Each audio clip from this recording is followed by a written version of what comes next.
SSMB 29 కంటే ముందే మహేష్ బాబు గారి ఫ్యామిలీ నుంచి మోసగాళ్ళగా మోసగాడనే పాన్ వరల్డ్ మూవీ ఎప్పుడో 40 ఏళ్ల క్రితమే రిలీజ్ అయింది. ఈరోజు కాదు కృష్ణ గారి ఫ్యామిలీ నుంచి పాన్ వరల్డ్ మూవీ రావడం. ఆ రోజుల్లో భారతదేశంలో మొట్టమొదటి కౌబాయ్ చిత్రం ఏంటంటే మోసగాళ్లకు మోసగాడు.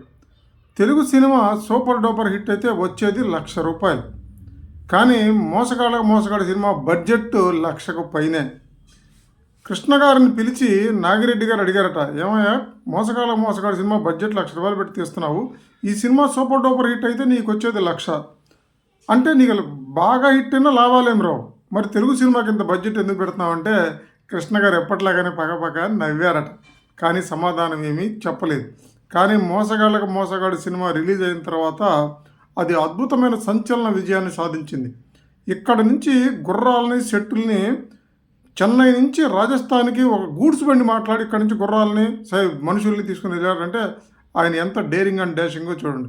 ఆ సినిమా రిలీజ్ అయ్యి సూపర్ డూపర్ హిట్ అయిన తర్వాత దాన్ని తెలుగు, తమిళ, కన్నడ, హిందీ భాషల్లో అద్భుతమైనటువంటి డబ్బింగ్ చేసి super duper hit pan India movie చేశారు.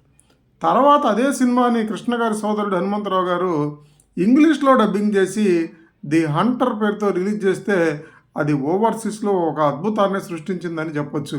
ఆ రోజే ఆయన పాన్ వరల్డ్ స్థాయి ఆలోచనలు చేసేటువంటి ప్రొడ్యూసర్. కృష్ణ గారు హీరోనే కాదు, అంటే డేరింగ్ అండ్ డాషింగ్ కాదు, గ్రేట్ ప్రొడ్యూసరే కాదు, మంచి బిజినెస్ మ్యాన్ కూడా. ఆయన ఆలోచనలు ఆ రోజుల్లోనే అంత గొప్పగా ఉన్నాయంటే మీరు ఊహించండి. ఈరోజు కొత్తగా ఎస్ఎస్ఎంబి 29 ఏమీ పాన్ వరల్డ్ మూవీ కాదు.